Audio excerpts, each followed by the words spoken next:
There was a great study done recently of divergent thinking. Published a couple of years ago. Divergent thinking isn't the same thing as creativity. I define creativity as the process of having original ideas that have value. Divergent thinking isn't a synonym, but it's an essential capacity for creativity.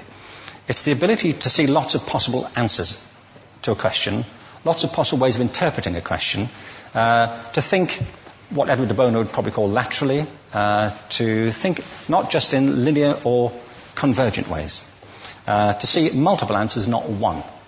So, there are tests for this. One kind of cod example would be people might be asked to say, how many uses can you think of for a paperclip?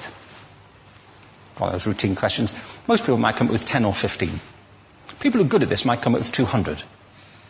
And they do that by saying, well, could the paperclip be 200 foot tall and be made out of foam rubber? Does it have to be a paperclip as we know it, Jim? Now, there are tests for this, and they gave them to 1,500 people. This is in a book called Breakpoint and Beyond. And on the protocol of the test, if you scored above a certain level, you'd be considered to be a genius at divergent thinking. Okay? So my question to you is, what percentage of the people tested, of the 1,500, scored at genius level for divergent thinking? Now, you need to know one more thing about them. These were kindergarten children.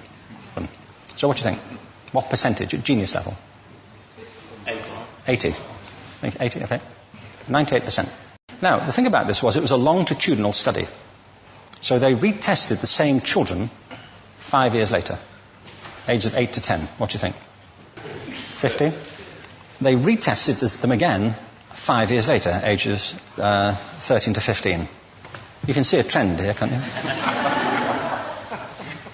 Now, this tells an interesting story, because you could have imagined it going the other way, couldn't you? You start off not being very good, but you get better as you get older.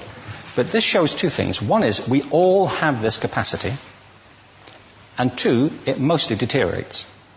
Now, a lot of things have happened to these kids as they've grown up. A lot. But one of the most important things that happened to them, I'm convinced, is that by now they've become educated.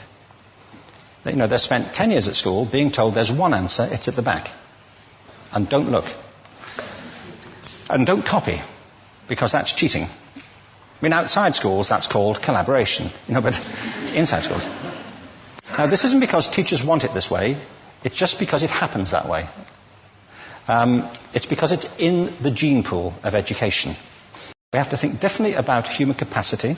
We have to get over this old conception of academic, non-academic, abstract, theoretical, vocational, and see it for what it is, a myth.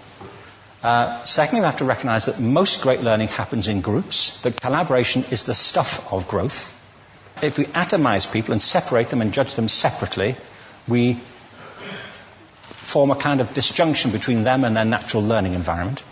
And thirdly, it's crucially about the culture of our institutions, the habits of the institution and the habitats that they occupy.